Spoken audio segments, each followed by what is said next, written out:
From a prison of gold to a throne of silk, Sultan Ibrahim's lust became legend, his paranoia deadly. In just 8 years, he would take an empire from glory to the brink of ruin. Not all births are celebrations. Some are warnings. In the winter of 1615, beneath the gilded domes of Topkapi Palace, a child was born into silence. Not the triumphant roar that greeted sultans, but a quieter, more anxious air. His name was Ibrahim, the 8th son of Sultan Ahmed I. To the empire, it was a footnote.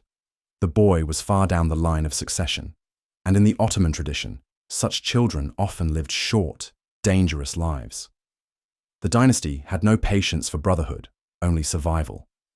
But Ibrahim was not just the son of a sultan. His mother was Kösem Sultan, a woman of piercing intelligence and boundless ambition. Once a Greek slave, she had become the most powerful woman in the empire. Her goal was clear: to preserve her children, no matter the cost. In this palace of silk and blood, Ibrahim's early years were bathed in fear. He watched as his brothers vanished, some to governorships, others to their deaths. For the Ottoman tradition was merciless. A prince was either a future sultan or a future corpse. And so, from the moment he could walk, Ibrahim was taught one thing above all: trust no one. In silence, madness grows louder.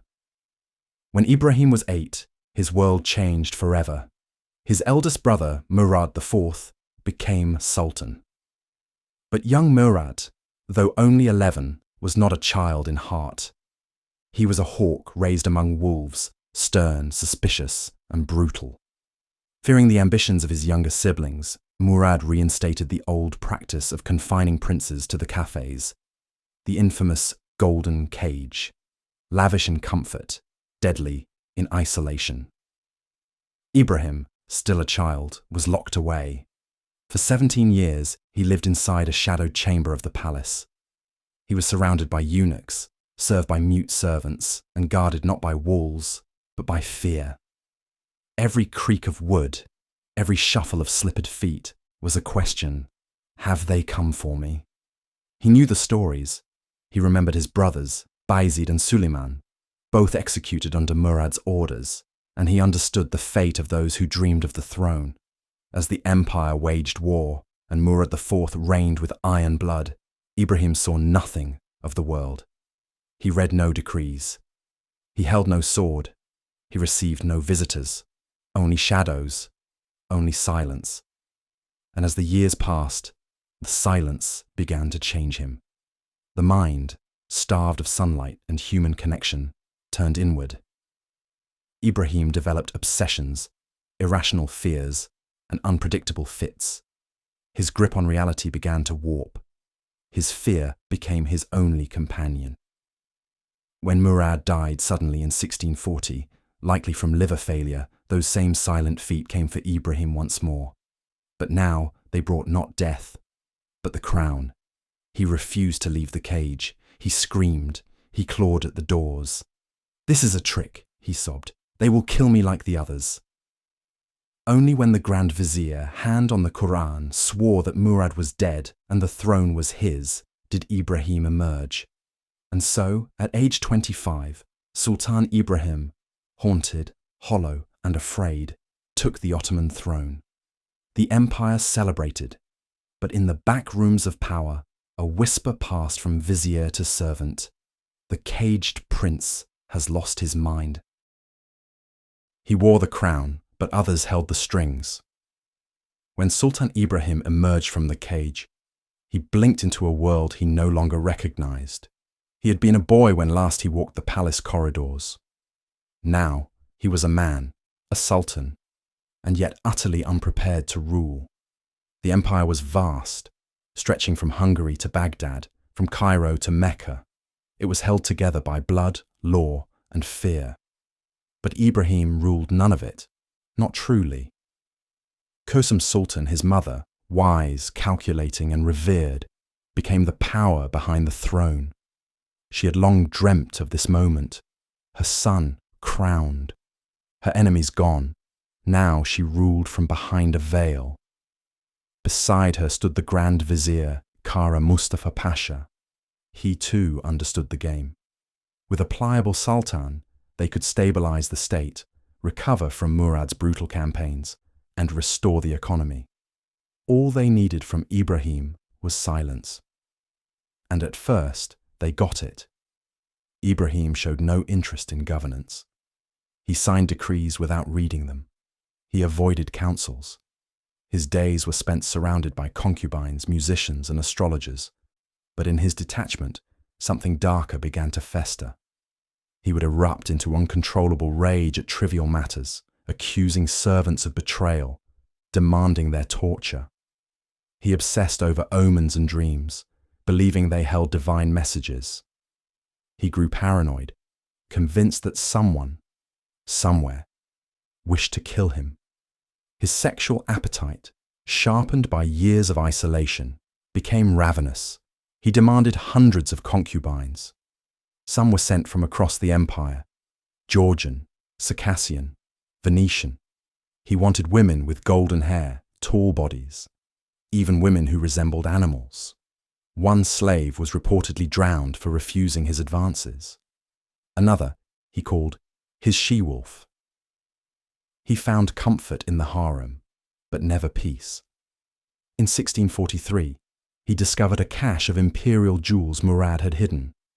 Obsessed with wealth, he emptied the treasury to adorn himself with pearls and diamonds.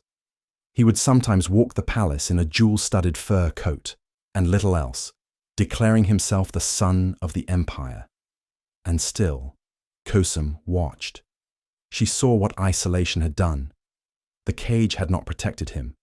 It had poisoned him. And the empire now suffered under a sultan unfit to rule.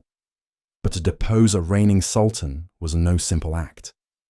She needed proof, and proof was coming.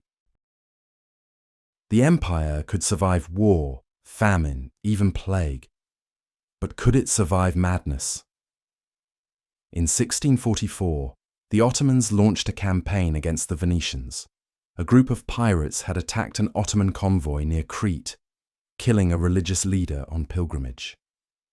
Ibrahim, in a rare moment of resolve, declared holy war. But it was no holy war. It was chaos. The navy was poorly equipped. Supplies were missing. Commanders argued. Ships were lost, and soldiers starved. As the empire bled resources in the Mediterranean, rebellions stirred in the Balkans and Anatolia. Ibrahim responded not with strategy, but with hysteria. He accused the Grand Vizier of treason and had him executed. He ordered the drowning of several concubines after a dream told him one plotted against him. He lashed out at his mother, once his protector. Now he called her a sorceress, a demon. He believed she was cursing his virility and poisoning his food. She was forced to retreat into the harem, fearful even to speak. And then came Shekapare, a concubine of astonishing beauty and cunning. Shekapare, meaning sugar piece, became Ibrahim's obsession. He lavished her with titles, land, and gold. She manipulated his every thought, orchestrated appointments to high office, and even dictated foreign policy. The empire was now governed by astrologers, concubines, and whispers. In 1647, the price of bread in Istanbul doubled. The people rioted. The Janissaries, once the Sultan's loyal guard, began murmuring of revolt. Religious leaders denounced him. A rumor spread that he worshipped snakes, that he drowned women in the Bosphorus for sport, that he declared himself a prophet. And then Ibrahim made a final, unforgivable mistake. He ordered the execution of all 293 palace cats, believing they were possessed. That day, the people said, the empire lost its final thread of sanity. He ruled with fear. He died in silence. By the summer of 1648, the empire could no longer endure Sultan Ibrahim's erratic reign. The Janissaries, once the Sultan's shield, now saw him as a threat. The ulama, the religious scholars, condemned his madness as a danger to the faith. The people, starving and overtaxed, whispered his name not in reverence, but in terror. The final blow came when Ibrahim attempted to raise taxes again, this time on bread and firewood. It was a desperate act to feed his endless appetite for pleasure, jewels, and construction of palatial baths for his concubines. Riots erupted across Istanbul. Bazaars were looted. Mosques echoed with sermons calling for the Sultan's removal, and for the first time in centuries, the cry rose not for war against outsiders, but for rebellion within. The Sheikh al-Islam, the highest religious authority, issued a fatwa. A sultan who is mad and harms the empire and the people may be removed for the good of Islam. This was revolutionary. It meant the sultan was no longer sacred. He was not above the law of God or the judgment of the people. The Janissaries stormed Topkapı Palace. They found Ibrahim in the harem, dressed in white sable robes, cradling a golden mirror, muttering about jinn and betrayal. He screamed when they entered, begged, ranted, laughed. "I am the shadow of God. You cannot kill the sky." But there was no sky left, only clouded madness. He was dragged, kicking and howling, to the Yedikule fortress, the dungeon of 7 towers. It was here that many enemies of the empire met their end, but never before.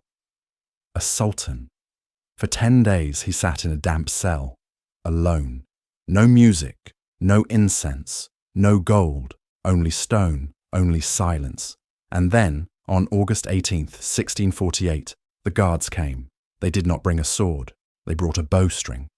Sultan Ibrahim, aged 32, was strangled in the same method his ancestors had used on traitors and rivals. It was the first legal regicide of a sultan in Ottoman history. The body was quietly buried at Hagia Sophia, beside his brother Murad IV, who had once caged him and perhaps kept him sane. The death of Ibrahim shocked the empire, but it brought no peace. His son, Mehmed IV, only 6 years old, was placed on the throne. And once again, the empire was ruled from behind the curtain, by women, viziers and generals, while chaos brewed beyond the Bosphorus. But the memory of Ibrahim the Mad lingered. He became a cautionary tale, a ghost in the walls of Topkapı. Historians would debate his illness for centuries. Was it schizophrenia, paranoid delusion, the long-term trauma of solitary confinement, or was he simply a man broken by fear and crowned too late? In the Ottoman archives, Ibrahim is remembered simply as Sultan Ibrahim, reigned 8 years, died by decree, mad. But history is rarely so simple. He was not born mad, he was made mad by a system that prized obedience over education, silence over strength, and confinement over compassion. The cafes, once designed to prevent bloodshed, had become a silent weapon, killing the soul before the body.